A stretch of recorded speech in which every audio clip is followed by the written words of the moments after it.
ദൈവത്തിൻ്റെ അതിപരിശുദ്ധമായ നാമം വാഴ്ത്തപ്പെടുമാറാകട്ടെ. മനോഹരമായ ഈ ദിവസത്തിൻ്റെ നല്ല സമയത്ത് ഹോപ്പ് ടി വിയിലൂടെ ദൈവത്തിൻ്റെ വചനവുമായി നിങ്ങളുടെ മുമ്പിലായിരിക്കാൻ തക്കവണ്ണം ദൈവം നൽകി തന്ന വലിയ അവസരത്തിനായി ഞാൻ ദൈവത്തെ സ്തുതിക്കുന്നു, സ്തോത്രം ചെയ്യുന്നു. ഇന്ന് ഈ സമയത്ത് നാം ചിന്തിച്ചുകൊണ്ടിരിക്കുന്നത് വിശ്വാസത്തിൻ്റെ ഫലങ്ങളെക്കുറിച്ചാണ്. വിശ്വാസത്തിൻ്റെ ഫലങ്ങളിൽ അടുത്തതായി നമ്മൾ ചിന്തിക്കാനായിട്ട് പോകുന്നത് പുത്രത്വം എന്ന ഭാഗമാണ്. പുത്രത്വം എന്ന ഭാഗത്തെക്കുറിച്ച് ആണ് ഇന്ന് നമ്മൾ ചിന്തിക്കാനായിട്ട് പോകുന്നത്. നമുക്ക് ഒരു നിമിഷം കണ്ണുകളടയ്ക്കാം, നമുക്ക് പ്രാർത്ഥിക്കാം. അളികൾ അടവുകൂടാതെ സ്നേഹിക്കുന്ന സ്വർഗ്ഗത്തിലെ വാഴ്ത്തപ്പെട്ട നല്ല ദൈവമേ, തിരുനാമത്തിന് നന്ദിയോടെ സ്തുതിക്കുന്നു, സ്തോത്രം ചെയ്യുന്നു. കർത്താവേ, കഴിഞ്ഞ ദിവസങ്ങളിലെല്ലാം അടിയങ്ങൾക്ക് നല്ലവനും വല്ലഭനുമായിരുന്നു. ഇന്നത്തെ ഈ ദിവസം അടിയങ്ങളെ അനുഗ്രഹിക്കുമാറാണമേ എന്ന് പ്രാർത്ഥിക്കുന്നു. കർത്താവേ, സംസാരിക്കുന്ന അടിയനെയും അങ്ങ് ശക്തീകരിക്കണം. കേൾവിക്കാരായിരിക്കുന്ന ഓരോ പ്രിയ മക്കളെയും ദൈവം ധാരാളമായി അനുഗ്രഹിക്കുമാറാണമേ എന്ന് പ്രാർത്ഥിക്കുന്നപ്പോൾ ദൈവത്തിൻ്റെ ആത്മാവിനാൽ അടിയങ്ങളെ ഓരോരുത്തരെയും ദൈവം നിറയ്ക്കണം. സകലവും തൻ്റെ സമരൻ്റെ നാമത്തിൽ തന്നെ ആമേൻ. ഇന്ന് ഈ സമയത്ത് പുത്രത്വത്തെക്കുറിച്ച് നമ്മൾ അല്പമായി ചിന്തിക്കാനായിട്ട് പോവുകയാണ്. എന്താണ് പുത്രത്വം? എങ്ങനെയാണ് അത് നേടിയെടുക്കാൻ തക്കോണം സാധിക്കുക? എങ്ങനെയാണ് അതിൻ്റെ ബാക്കി കാര്യങ്ങൾ? അതെല്ലാം നമ്മൾ ഇന്ന് ചിന്തിക്കാനായിട്ട് പോവുകയാണ്. ഗലാത്യർക്ക് എഴുതിയ ലേഖനം 3-ാം അധ്യായം അതിൻ്റെ 26-ാമത്തെ വാക്യം. ഗലാത്യർക്ക് എഴുതിയ ലേഖനം 3-ാം അധ്യായം അതിൻ്റെ 26-ാമത്തെ വാക്യം. ക്രിസ്തുയേശുവിലെ വിശ്വാസത്താൽ നിങ്ങൾ എല്ലാവരും ദൈവത്തിൻ്റെ മക്കൾ ആകുന്നു. ക്രിസ്തുയേശുവിലെ വിശ്വാസത്താൽ നിങ്ങൾ എല്ലാവരും ദൈവത്തിൻ്റെ മക്കൾ ആകുന്നു. ഇവിടെ പറയുന്ന വളരെ മനോഹരമായിട്ടുള്ള ഒരു വാക്യം. ഈ വാക്യം നൽകി തന്നതിനായി ദൈവത്തിന് സ്തോത്രം. ഇവിടെ പറയുന്നത് ക്രിസ്തു യേശുവിലെ വിശ്വാസത്താൽ നിങ്ങൾ എല്ലാവരും ദൈവത്തിൻ്റെ മക്കൾ ആകുന്നു. ഇന്ന് ഭൂമിയിലായിരിക്കുന്ന നമ്മളെല്ലാവരും ദൈവത്തിൻ്റെ മക്കൾ ആണ് എന്ന് ദൈവത്തിൻ്റെ വചനം പറയുന്നു. ദൈവത്തിൻ്റെ മക്കളാണ് നാമെങ്കിൽ എങ്ങനെയാണ് നമ്മളുടെ ജീവിതം മുന്നോട്ട് കൊണ്ടുപോകേണ്ടത്? കാലം അതിൻ്റെ അവസാനത്തേക്ക് എത്തിക്കൊണ്ടിരിക്കുന്നു. എത്രയും വേഗം കർത്താവായ യേശുക്രിസ്തു തൻ്റെ വിശുദ്ധന്മാരെ ചേർക്കുവാനായിട്ട് ഭൂമിയിലേക്ക് കടന്നു വരും. ആ വരുന്ന സമയത്ത് ആ കർത്താവിനോടൊപ്പം ആ സ്വർഗീയ കനാനിലേക്ക് എടുക്കപ്പെടുവാൻ തക്കവണ്ണം നമ്മൾ യോഗ്യരായി തീരുന്നുണ്ടോ എന്നുള്ളത് ശോധന ചെയ്യേണ്ട കാലത്താണ് നമ്മളായിരിക്കുന്നത്. അങ്ങനെയാണെങ്കിൽ ഈ പുത്രത്വം നമ്മൾ നേടിയെടുക്കേണ്ടതും ഒരു വളരെ പ്രധാനപ്പെട്ട കാര്യമാണ്. ഇവിടെ ദൈവം പറയുന്നു, ക്രിസ്തു യേശുവിലെ വിശ്വാസത്താൽ നിങ്ങളെല്ലാവരും ദൈവത്തിൻ്റെ മക്കൾ ആകുന്നു. ക്രിസ്തുവിനോടുള്ള വിശ്വാസത്തിൻ്റെ അടിസ്ഥാനത്തിൽ നമ്മളെല്ലാവരും ദൈവത്തിൻ്റെ മക്കളാണ് എന്ന് ദൈവത്തിൻ്റെ വചനം പറയുന്നു. ഇവിടെ 1 യോഹന്നാൻ 3-ാം അധ്യായം അതിൻ്റെ 2-ാമത്തെ വാക്യം ഇപ്രകാരം പറയുന്നു. 1 യോഹന്നാൻ 3-ാം അധ്യായം അതിൻ്റെ 2-ാം വാക്യം. കാൺമീൻ നാം ദൈവമക്കൾ എന്ന് വിളിക്കപ്പെടുവാൻ പിതാവ് നമുക്ക് എത്ര വലിയ സ്നേഹം നൽകിയിരിക്കുന്നു. അങ്ങനെ തന്നെ നാം ആകുന്നു. ലോകം അവനെ അറിഞ്ഞിട്ടില്ലായതുകൊണ്ട് നമ്മെയും അറിയുന്നില്ല. ഇവിടെ പറയുന്നത്, കാൺമീൻ നാം ദൈവമക്കൾ എന്ന് വിളിക്കപ്പെടുവാൻ പിതാവ് നമുക്ക് എത്ര വലിയ സ്നേഹം നൽകിയിരിക്കുന്നു. പിതാവ് നമുക്ക് എത്ര വലിയ സ്നേഹം നൽകിയിരിക്കുന്നു. അവിടെ ഒരു ചോദ്യം, പിതാവ് നമുക്ക് നൽകിയിരിക്കുന്ന വലിയ സ്നേഹം എന്താണ്? പിതാവ് നമുക്ക് നൽകി തന്നിരിക്കുന്ന ആ വലിയ സ്നേഹം എന്താണ്? വചനത്തിൽ തന്നെ ഉത്തരം കണ്ടെത്താം. യോഹന്നാൻ്റെ സുവിശേഷം 3-ാം അധ്യായം അതിൻ്റെ 16-ാമത്തെ വാക്യം.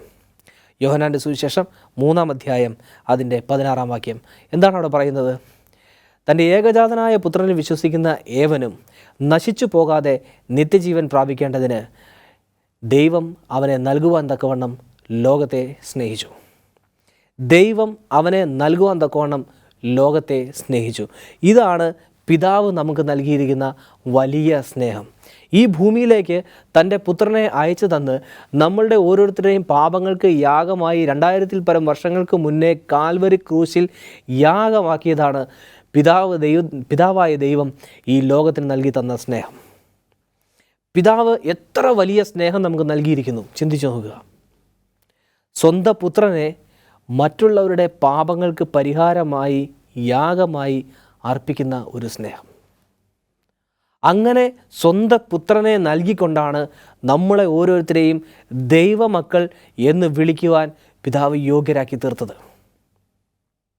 അങ്ങനെയാണ് നമ്മൾ ഓരോരുത്തരും ദൈവത്തിൻ്റെ മക്കളായി മാറുന്നത്. ഇവിടെ റോമർക്ക് എഴുതിയ ലേഖനം 8-ാം അധ്യായം അതിൻ്റെ 14 മുതൽ 17 വരെയുള്ള വാക്യങ്ങൾ വായിക്കുമ്പോൾ, റോമർക്ക് എഴുതിയ ലേഖനം 8-ാം അധ്യായം അതിൻ്റെ 14 മുതൽ 17 വരെയുള്ള വാക്യങ്ങൾ വായിക്കുമ്പോൾ അവിടെ ഇപ്രകാരം കാണാൻ തക്കൊണ്ട് സാധിക്കുന്നു. ദൈവാത്മാവിനാൽ നയിക്കപ്പെടുന്ന ഏവരും ദൈവത്തിൻ്റെ മക്കൾ ആകുന്നു. നിങ്ങൾ വീണ്ടും ഭയപ്പെടേണ്ടതിന് അടിമത്തത്തിൻ്റെ ആത്മാവിനെയല്ല, മറിച്ച് അബ്ബാ പിതാവേ എന്ന് നാം വിളിക്കുന്ന പുത്രത്വത്തിൻ്റെ ആത്മാവിനെയാണ് നാം പ്രാപിച്ചത്. ആമേൻ. ദൈവത്തിന് സ്തോത്രം. നൽകി തന്നിരിക്കുന്ന എത്ര മനോഹരമായിട്ടുള്ള വചനമാണ് ദൈവം നമുക്ക് നൽകി തന്നിരിക്കുന്നത്. ഒന്ന് ചിന്തിച്ച് നോക്കുക. ഇവിടെ അടിമത്തത്തിൻ്റെ ആത്മാവിനെ അല്ല, അബ്ബാ പിതാവേ എന്ന് ദൈവത്തിൻ്റെ മുഖത്തേക്ക് നോക്കി വിളിക്കുവാൻ തക്കവണ്ണമുള്ള പുത്രത്വത്തിൻ്റെ ആത്മാവിനെയാണ് നാം ഓരോരുത്തരും പ്രാപിച്ചിരിക്കുന്നതെന്നുള്ളത് വളരെ പരമപ്രധാനമായിട്ടുള്ള ഒരു സത്യം ദൈവത്തിൻ്റെ വചനത്തിലൂടെ നാം വായിച്ചു കേട്ടിരിക്കുകയാണ്. നാം ഓരോരുത്തരും ദൈവത്തിൻ്റെ മക്കളാണ് എങ്കിൽ എങ്ങനെയാണ് ദൈവാത്മാവിനാൽ നയിക്കപ്പെടുന്ന നാം ഓരോരുത്തരും ദൈവത്തിൻ്റെ മക്കളാണ്. നമ്മൾ ഭയപ്പെടേണ്ടതിന് ഒരിക്കലും അടിമത്തത്തിൻ്റെ ആത്മാവിനെ അല്ല, നേരെ മറിച്ചോ എന്താണ്, തൻ്റെ മുഖത്തേക്ക് നോക്കി, ആ പിതാവിൻ്റെ മുഖത്തേക്ക് നോക്കി അബ്ബാ പിതാവേ എന്ന് വിളിക്കുവാനുള്ള അവകാശം ലഭിക്കുന്ന പുത്രത്വത്തിൻ്റെ ആത്മാവിനെയാണ് നാം ചെയ്തത് ദൈവം നമുക്ക് നൽകി തന്നിരിക്കുന്നത്. അങ്ങനെ പുത്രത്വത്തിൻ്റെ ആത്മാവ് നൽകി തന്നതുകൊണ്ട് നാമും എന്താണ്, ആ പിതാവിനോടൊപ്പം പുത്രനോടൊപ്പം തന്നെ ആ പുത്രത്വത്തിൽ പങ്കാളികളാകുകയാണ്, ആ അവകാശത്തിന് പങ്കാളികളാണ്. വെളിപാടിൻ്റെ പ്രവചനം നമ്മൾ വായിക്കുമ്പോൾ ഉടനീളം അവിടെ പറയുന്നത്, ജയിച്ചു വരുന്നവന് ഞാൻ എന്നോട് കൂടെ ഇരിക്കാനുള്ള അവകാശത്തെ നൽകി കൊടുക്കും. ദൈവം പറയുകയാണ്, ജയിച്ചു വരുന്നവന് ഞാൻ എന്നോട് കൂടെ ഇരിക്കാനുള്ള അവകാശം കൊടുക്കും. ഞാനും ജയിച്ച് എൻ്റെ പിതാവിനോടൊപ്പം ഇരുന്നതല്ലോ. അപ്പോൾ കർത്താവായ യേശുക്രിസ്തു ഈ ലോകത്തെ ജയിച്ച് എന്ത് ചെയ്തു, ആ പുത്രത്വം സ്വീകരിച്ച് പിതാവിൻ്റെ വലതുഭാഗത്തിരിക്കുന്നത് പോലെ നാം ഓരോരുത്തരും എന്ത് ചെയ്യാൻ പോവുകയാണ്, കർത്താവായ യേശുക്രിസ്തുവിനോടൊപ്പം ആ പിതാവിൻ്റെ വലതുഭാഗത്തിരിക്കാൻ പോകുകയാണ്. അതിന് വേണ്ടിയിട്ടാണ് സ്വന്തം പുത്രനെ അയച്ചു തന്ന് നമ്മളെ ഓരോരുത്തരെയും വീണ്ടെടുത്ത് പുത്രത്വത്തിൻ്റെ ആത്മാവിനെ തന്ന് ദൈവമക്കളെന്ന് വിളിക്കപ്പെട്ട് ആ പിതാവിൻ്റെ മുഖത്തേക്ക് നോക്കി അബ്ബാ പിതാവേ എന്ന് വിളിക്കാനുള്ള അവകാശത്തെ നൽകി തന്ന് നമ്മളെ ഓരോരുത്തരെയും ദൈവത്തിൻ്റെ സന്നിധിയിലാക്കി വെച്ചിരിക്കുന്നത്. അതുകൊണ്ട് തന്നെ എന്താണ്, ആ പുത്രത്വത്തിൻ്റെ അവകാശം നമുക്ക് ദൈവം നൽകിത്തരും. ഞാൻ എവിടെ ഇരിക്കുന്നോ അവിടെ ഇരിക്കാനുള്ള അവകാശം ഞാൻ നിങ്ങൾക്ക് തരും എന്ന് ദൈവം പറഞ്ഞിരിക്കുന്നു. ചിന്തിച്ചു നോക്കുക, എത്ര വലിയൊരു അനുഗ്രഹമാണ് ദൈവത്തിൻ്റെ ജനത്തിന് ദൈവം നൽകിയിരിക്കുന്നത്. ഈ നമ്മളൊന്ന് പുറകോട്ട് ചിന്തിച്ചു നോക്കുക, ഈ അവകാശങ്ങൾ നേടിയെടുക്കാൻ ഞാൻ യോഗ്യനാണോ? ഈ പുത്രത്തിൻ്റെ ആത്മാവ് നൽകി തരുവാൻ തക്കവണ്ണം ഞാൻ യോഗ്യനാണോ? എങ്ങനെയായിരുന്നു എൻ്റെ ജീവിതം? ഞാൻ എവിടെയായിരുന്നു ജീവിച്ചു കൊണ്ടിരുന്നത്? ഏത് പാപത്തിൻ്റെ അവസ്ഥയിലായിരുന്നു ഞാൻ ജീവിച്ചു കൊണ്ടിരുന്നത്? നമ്മളൊന്ന് ചിന്തിച്ച് നോക്കുക. ആ പാപമംഗലമായിട്ടുള്ള അവസ്ഥയിൽ നിന്ന് നമ്മളെ കൈപിടിച്ചുയർത്തി ദൈവത്തിൻ്റെ സന്നിധിയിലേക്ക് പുത്രത്വം നൽകിക്കൊണ്ട്, സ്വന്തം പുത്രനായി വിളിച്ചുകൊണ്ട്, താൻ ഇരിക്കുന്നിടത്ത് നമ്മളും ഇരിക്കണം എന്നുള്ള അതിയായ ആഗ്രഹത്തോടു കൂടി, അതിയായ സ്നേഹത്തോടു കൂടി എന്ത് ചെയ്തിരിക്കുകയാണ്, നമ്മൾ ഓരോരുത്തരെയും വീണ്ടെടുത്തിരിക്കുകയാണ്. തൻ്റെ ഏകജാതനായ പുത്രനെ വിശ്വസിക്കുന്ന ഏവനും നശിച്ചു പോകാതെ നിത്യജീവൻ പ്രാപിക്കേണ്ടതിന് ദൈവമകനെ നൽകുവാൻ തക്കവണ്ണം ലോകത്തെ സ്നേഹിച്ചു. സ്വന്തം പുത്രനേക്കാൾ ഉപരിയായി ഈ ലോകത്തെ ദൈവം സ്നേഹിച്ചു. ഒരാൾ പോലും നശിച്ചു പോകരുത്, ഒരാൾ പോലും നശിച്ചു പോകാതിരിക്കേണ്ടതിന്, നിത്യജീവൻ പ്രാപിക്കേണ്ടതിന് ദൈവം അവനെ നൽകുവാൻ തക്കവണ്ണം ലോകത്തെ സ്നേഹിച്ചു. അതുപോലെ ലോകത്തെ സ്നേഹിച്ചു, തൻ്റെ പുത്രനെ സ്നേഹിച്ചതുപോലെ ലോകത്തെ സ്നേഹിച്ചു. ചിന്തിച്ചു നോക്കുക. ആ ഒരു പുത്രത്വത്തിൻ്റെ ആത്മാവിനെ, ആ അവകാശത്തെയാണ് നമുക്ക് നൽകി തന്നിരിക്കുന്നത്. പുത്രത്വം എന്നത് സമ്പാദിച്ചിട്ടല്ലാതെ ലഭിക്കുന്ന ഒരു ദാനമാണ്. നമ്മൾ ഒരിക്കലും സമ്പാദിക്കുന്നതോ നേടിയെടുക്കുന്നതോ അല്ല. ഈ പുത്രത്വം എന്ന് പറയുന്നത് ദൈവം നമുക്ക് ദാനമായിട്ട് തരുന്നതാണ്. ദൈവത്തിൻ്റെ ദാനമാണ് ഈ പുത്രത്വം എന്ന് പറയുന്നത്. അത് നേടിയെടുക്കാൻ തക്കവണ്ണം നമ്മളെപ്പോഴും ഒരുക്കമുള്ളവരായിരിക്കണം. നമ്മളുടെ ജീവിതങ്ങളെ ഏറ്റവും നല്ല രീതിയിൽ മുന്നോട്ട് കൊണ്ടുപോകാൻ തക്കവണ്ണം ഈ പുത്രത്വം നമുക്ക് ആവശ്യമാണ്. ഇവിടെ പറയുന്നത്, നമ്മുടെ ഹൃദയങ്ങളിൽ വിശ്വസിക്കുകയും വായ് കൊണ്ട് യേശു കർത്താവാണെന്ന് ഏറ്റുപറയുകയും ചെയ്യുമ്പോൾ നാം മനുഷ്യരെ ദൈവവുമായി നിരപ്പിക്കുന്നതിൻ്റെ ഗുണഭോക്താക്കളായി മാറുന്നു. ഇവിടെ പറയുന്നത്, നമ്മുടെ ഹൃദയങ്ങളിൽ വിശ്വസിക്കുകയും വായ് കൊണ്ട് യേശു കർത്താവാണെന്ന് ഏറ്റുപറയുകയും ചെയ്യുക. നാം എന്ത് ചെയ്യുക? വിശ്വസിക്കുക, പൂർണ്ണമായിട്ടും വിശ്വസിക്കുക. അതുപോലെ വായുകൊണ്ട് യേശു കർത്താവാണ് എന്ന് ഏറ്റുപറയുക. എൻ്റെ രക്ഷിതാവാണ്, എൻ്റെ ദൈവമാണ്, എൻ്റെ കർത്താവാണ് എന്ന് ഏറ്റുപറയുക. നമ്മളുടെ ജീവിതത്തിൽ നാം ദൈവത്തിന് കൊടുത്തിരിക്കുന്ന വില എന്താണ്? നമ്മളുടെ ജീവിതത്തിൽ നാം ദൈവത്തിന് കൊടുത്തിരിക്കുന്ന സ്ഥാനം എന്താണ്? വെറും കറിവേപ്പിലയുടെ സ്ഥാനം മാത്രമാണോ ദൈവത്തിന്? നമ്മളുടെ എല്ലാ പ്രശ്നങ്ങളും എല്ലാ കാര്യങ്ങളും കഴിഞ്ഞ് അവസാനമാണോ ദൈവത്തിന് സ്ഥാനം കൊടുത്തിരിക്കുന്നത്? നമ്മൾ ചിന്തിച്ച് നോക്കാം. നമ്മളുടെ കുടുംബത്തിൽ പ്രാർത്ഥനയുണ്ട് എങ്കിൽ എപ്പോഴാണ് പ്രാർത്ഥിക്കുന്നത്? നമ്മളെവിടെയാണ് ദൈവത്തിന് സ്ഥാനം കൊടുത്തിരിക്കുന്നത്?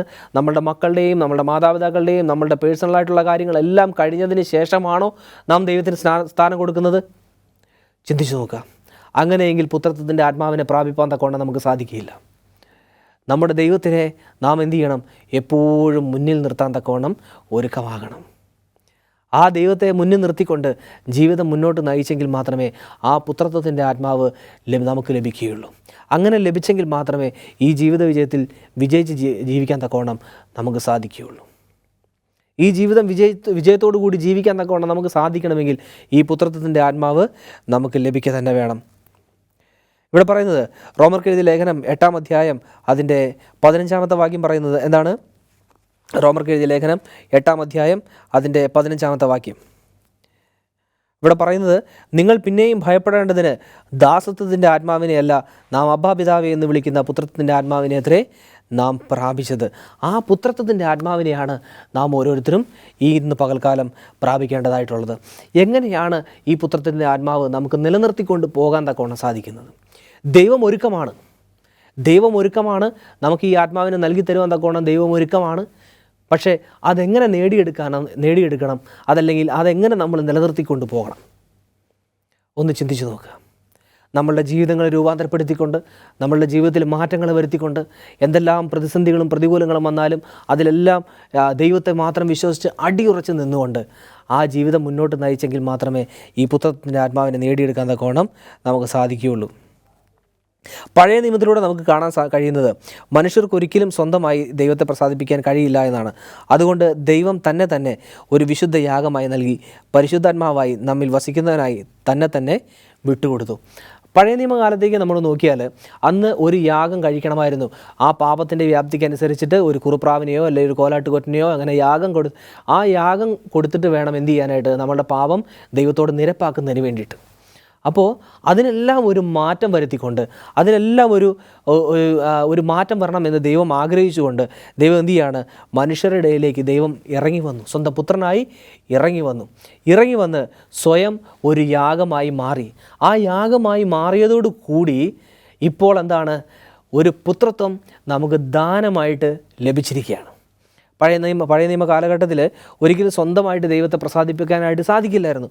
പക്ഷേ ഇപ്പോഴോ ദൈവം പരിശുദ്ധാത്മാവായ ദൈവമായി ഇത് നമ്മളുടെ ഇടയിൽ വസിച്ചുകൊണ്ടിരിക്കുകയാണ്. അപ്പോൾ ആ പരിശുദ്ധാത്മാവിൻ്റെ ശക്തിയാണ് ഇന്ന് നമ്മൾ നയിച്ചുകൊണ്ടിരിക്കുന്നത്.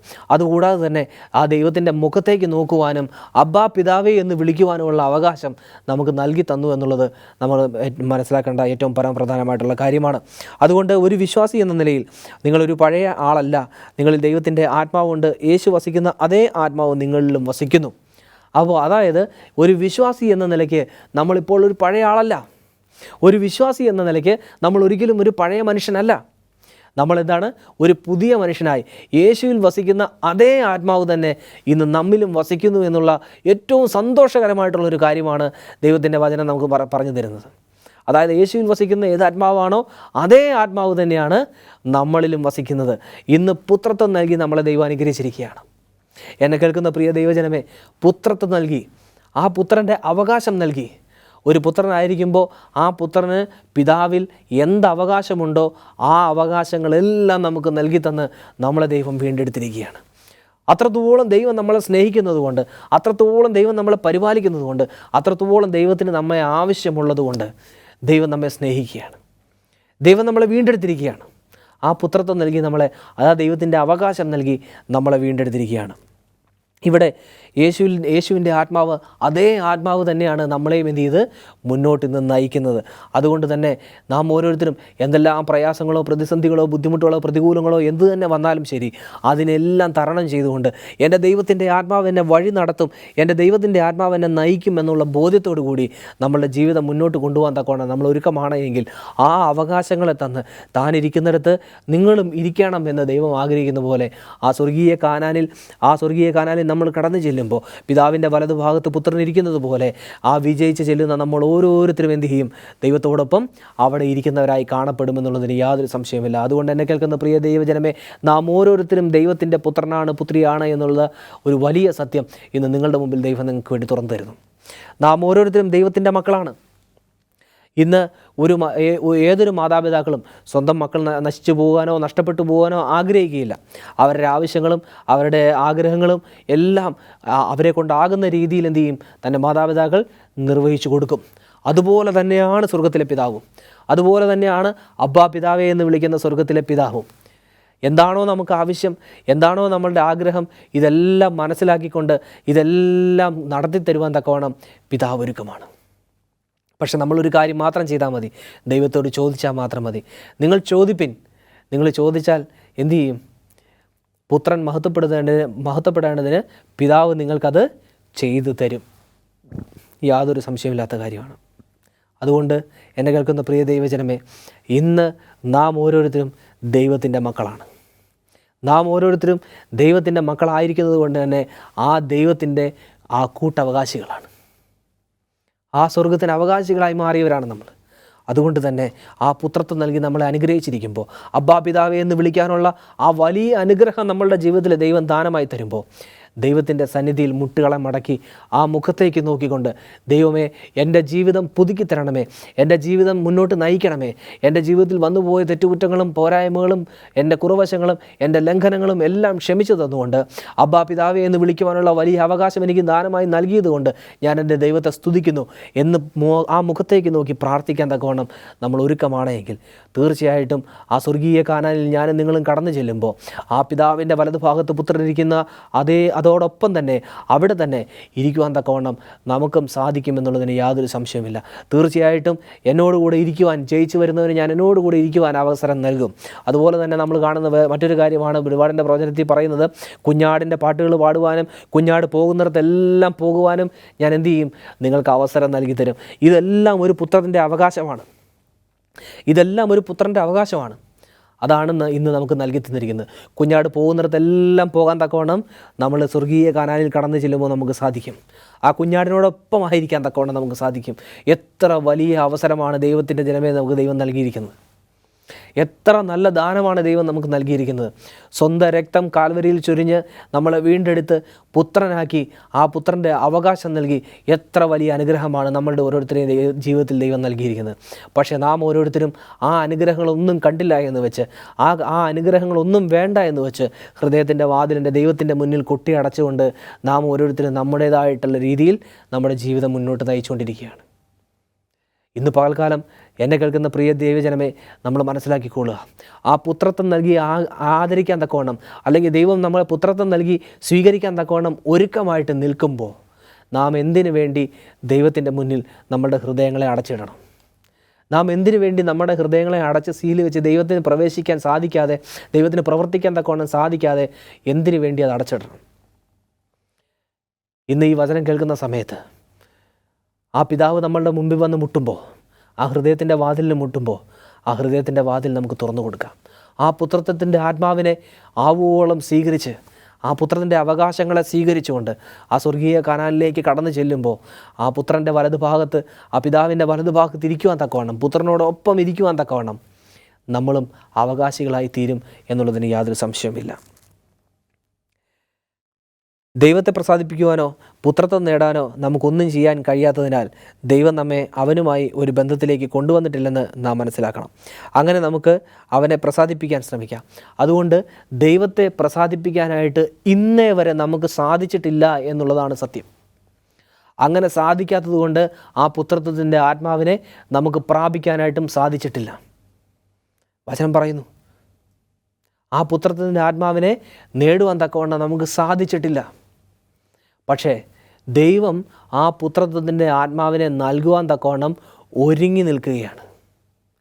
പക്ഷേ നമുക്കെന്ത് സാധിച്ചിട്ടില്ല? ദൈവത്തെ നമ്മളുടെ പ്രവൃത്തി കൊണ്ട് പ്രസാദിപ്പിക്കാൻ സാധിച്ചിട്ടില്ല. ദൈവം പറയുന്നു, നിൻ്റെ പ്രവൃത്തികൾ കൊണ്ട് നീ എന്നെ പ്രസാദിപ്പിക്കുക, ഈ വിജയിക്കാനായിട്ട് നീ ശ്രമിക്കുക.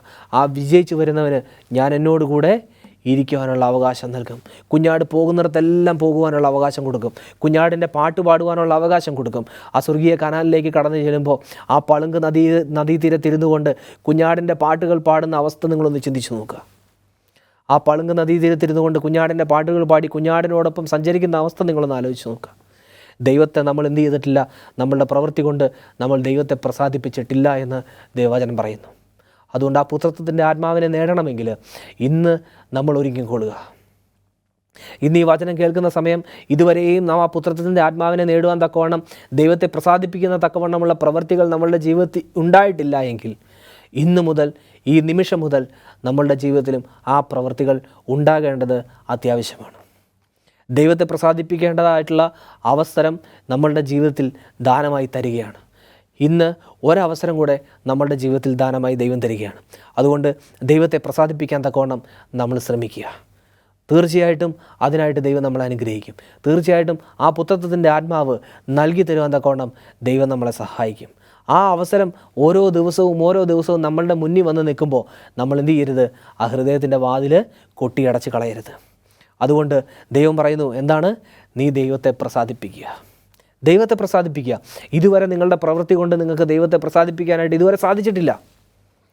അതുകൊണ്ട് എന്നെ കേൾക്കുന്ന പ്രിയ ദൈവജനമേ, ഇതുവരെയും ദൈവത്തെ പ്രസാദിപ്പിക്കുന്ന രീതിയിലുള്ള പ്രവൃത്തികളൊന്നും എൻ്റെയും നിങ്ങളുടെയും ജീവിതത്തിൽ ഇന്ന് വരെ ഉണ്ടായിട്ടില്ല എങ്കിൽ ഇതാ ഇപ്പോൾ ഈ നിമിഷം മുതൽ ദൈവം നമ്മളുടെ ജീവിതത്തിൽ ഒരു അവസരം കൊണ്ട് ദാനമായിട്ട് തരികയാണ്. ദൈവത്തെ പ്രസാദിപ്പിക്കാനും ആ പുത്രത്വത്തിൻ്റെ അവകാശം നേടിയെടുക്കുവാനും എന്തൊക്കെ വേണം? ഇന്ന് ഒരവസരം കൂടെ ദൈവം നമ്മളുടെ ജീവിതത്തിൽ ദാനമായിട്ട് തരികയാണ്. അതുകൊണ്ട് പൂർണ്ണമായിട്ട് ദൈവത്തിൽ ആശ്രയിച്ച്, പൂർണ്ണമായിട്ട് ദൈവത്തിൽ വിശ്വസിച്ചുകൊണ്ട്, ആ പുത്രത്വത്തിൻ്റെ ആത്മാവിനെ നേടിയെടുത്തുകൊണ്ട്, പുത്രൻ്റെ അവകാശം നേടിയെടുത്തുകൊണ്ട് ആ സ്വർഗീയ കനാലിലേക്ക് കടന്നു ചെല്ലുമ്പോൾ പിതാവിൻ്റെ വലതുഭാഗത്ത് പുത്രനിരിക്കുന്നത് പോലെ, ജയിച്ച് ചെന്ന് പുത്രൻ ദൈവത്തിൻ്റെ വലതുഭാഗത്തിരിക്കുന്നത് പോലെ ആ പുത്രനോടൊപ്പം ഇരിക്കാൻ തക്കവണ്ണം നമുക്കും ഇടയായിത്തീരും. അതുകൊണ്ട് അതുതന്നെയാണ് നമ്മളുടെ ജീവിതത്തിലെ ഏറ്റവും വലിയ അവകാശം എന്ന് പറയുന്നത്. ഒരിക്കൽ കൂടി ആ വാക്യം വായിക്കാൻ തക്കവണ്ണം ഞാൻ ആഗ്രഹിക്കുകയാണ്. 1 യോഹന്നാൻ 3:2 കാൺമീൻ, നാം ദൈവമക്കൾ എന്ന് വിളിക്കപ്പെടുവാൻ പിതാവ് നമുക്ക് എത്ര വലിയ സ്നേഹം നൽകിയിരിക്കുന്നു. അങ്ങനെ തന്നെ നാം ആകുന്നു. ലോകം അവനെ അറിഞ്ഞിട്ടില്ലായതുകൊണ്ട് നമ്മെയും അറിയുന്നില്ല. ലോകം അവനെ മനസ്സിലാക്കിയിട്ടില്ലാത്തതുകൊണ്ട്, ലോകം അവനെ അറിഞ്ഞിട്ടില്ലാത്തതുകൊണ്ട് നമ്മളെയും എന്ത് ചെയ്യുന്നില്ല? അറിയുന്നില്ല, മനസ്സിലാക്കുന്നില്ല. അതുകൊണ്ട് തന്നെ നമുക്ക് പലവിധമായ പ്രശ്നങ്ങളും പ്രയാസങ്ങളും പ്രതിസന്ധികളും നമ്മുടെ ജീവിതത്തിൽ ഉണ്ടാകും. ലോകം നമ്മളെ അറിഞ്ഞിട്ടില്ലാത്തതുകൊണ്ട് ലോകത്ത് നിന്ന് അനേകം പ്രശ്നങ്ങൾ നമ്മുടെ ജീവിതത്തിലുണ്ടാകും. പക്ഷേ എന്നിരുന്നാലും ആ പ്രതിസന്ധികളെല്ലാം തരണം ചെയ്യാൻ തക്കവണ്ണം, ആ പ്രതിസന്ധികളെല്ലാം മറികടക്കാൻ തക്കവണ്ണം ദൈവത്തിൻ്റെ ആത്മാവിനാൽ ദൈവം നമ്മളെ സഹായിക്കും. കാരണം ആ യേശുവിലുള്ള അതേ ആത്മാവ് തന്നെയാണ് ഇന്ന് നമ്മളിലുമുള്ളത്. എല്ലാ പ്രയാസങ്ങളും പ്രതിസന്ധികളും പ്രതികൂലങ്ങളും വന്നു കഴിഞ്ഞപ്പോൾ ആ യേശു അതിജീവിച്ചതുപോലെ, ആ പിതാവിൻ്റെ സന്നിധിയിൽ കരഞ്ഞ് ആ പ്രശ്നങ്ങൾക്കെല്ലാം പരിഹാരം കണ്ടതുപോലെ ഇന്ന് ഒരു പരിഹാരം കാണുവാൻ തക്കവണ്ണം എനിക്കും നിങ്ങൾക്കും സാധിക്കും എന്നുള്ളതിന് യാതൊരു സംശയമില്ല. അതുകൊണ്ട് തന്നെ യേശുവിലുള്ള അതേ ആത്മാവിനെ തന്നെ ഇന്ന് നമ്മളിലും ദൈവം പകർന്നു തരാൻ തക്കവണ്ണം ഒരുങ്ങി നിൽക്കുകയാണ്. അതുകൊണ്ട് ഇന്നേ വരെ ദൈവത്തെ പ്രസാദിപ്പിക്കുന്ന രീതിയിലുള്ള ഒരു പ്രവൃത്തികളും നമ്മളുടെ ജീവിതത്തിൽ ഉണ്ടായിട്ടില്ല എങ്കിൽ ഇന്നു മുതൽ, ഈ നിമിഷം മുതൽ ഇനി ദൈവത്തെ പ്രസാദിപ്പിക്കുന്ന പ്രവൃത്തികളെ എൻ്റെ ജീവിതത്തിൽ ഉണ്ടാകൂ എന്ന് പൂർണ്ണമായിട്ട് ഒരു തീരുമാനമെടുത്തുകൊണ്ട് നമുക്ക് മുന്നോട്ട് ജീവിക്കാം. അങ്ങനെ ദൈവത്തെ പ്രസാദിപ്പിച്ച് മുന്നോട്ട് ജീവിക്കാൻ തക്കവണ്ണം നമുക്ക് സാധിച്ചാൽ, അതിന് നമുക്കിടയായാൽ തീർച്ചയായിട്ടും പുത്രത്വത്തിൻ്റെ ആത്മാവിനെ ദൈവം നമുക്ക് നൽകി തരും. പുത്രത്തിൻ്റെ ആത്മാവിനെ നൽകി തരുന്നതോടൊപ്പം തന്നെ ആ പുത്രൻ്റെ അവകാശവും ദൈവം നമുക്ക് നൽകി തരും എന്നുള്ളതിന് യാതൊരു സംശയമില്ല. യോഹന്നാൻ്റെ സുവിശേഷം 3 അതിൻ്റെ 16 നമ്മൾ വായിച്ചു കേട്ടതുപോലെ എന്താണ്? തൻ്റെ ഏകജാതനായ പുത്രനെ വിശ്വസിക്കുന്ന ഏവനും നശിച്ചു പോകാതെ നിത്യജീവൻ പ്രാപിക്കേണ്ടതിന് ദൈവം അവനെ നൽകുവാൻ തക്കവണ്ണം ഈ ലോകത്തെ സ്നേഹിച്ചു. തൻ്റെ ഏകജാതനായ പുത്രനെ വിശ്വസിക്കുന്ന ഏവനും നശിച്ചു പോകാതെ നിത്യജീവൻ പ്രാപിക്കേണ്ടതിന് ദൈവം അവനെ നൽകുവാൻ തക്കവണ്ണം ലോകത്തെ സ്നേഹിച്ചു. ഈ ലോകത്തെ സ്നേഹിച്ചതുപോലെ, ഈ ലോകത്തെ സ്നേഹിച്ചു എന്ന് പറഞ്ഞാൽ എന്നെയും നിങ്ങളെയും ദൈവം അതിയായി സ്നേഹിക്കുന്നുണ്ട്. ആ പുത്രത്തിൻ്റെ ആത്മാവുമായി ദൈവം നമ്മുടെ കൂടെയുണ്ട്. ആ പുത്രത്തിൻ്റെ ആത്മാവ് സ്വീകരിക്കാൻ മാത്രം നമ്മൾ ഒരുങ്ങിയാൽ മതി. ആ ആത്മാവ് സ്വീകരിച്ചാൽ അവകാശവും നമുക്ക് നൽകിത്തരും. വെളിപാടിൻ്റെ പ്രവചനത്തിൽ നമ്മൾ വായിച്ചു കേട്ടതുപോലെ, ഞാൻ ജയിച്ചു വരുന്നവന് ഞാൻ എന്നോടുകൂടെ ഇരിക്കുവാനുള്ള അവകാശം കൊടുക്കും, ഞാനും ജയിച്ച് എൻ്റെ പിതാവിൻ്റെ വലതുഭാഗത്തിരുന്നത് പോലെ തന്നെ. അതുകൊണ്ട് ഇന്ന് ഈ വചനം കേൾക്കുന്ന ഈ സമയം മുതൽ ദൈവത്തിനായി നമുക്ക് ജീവിക്കാം. അതിനായിട്ട് ദൈവം നമ്മെ സഹായിക്കട്ടെ. ആമേൻ.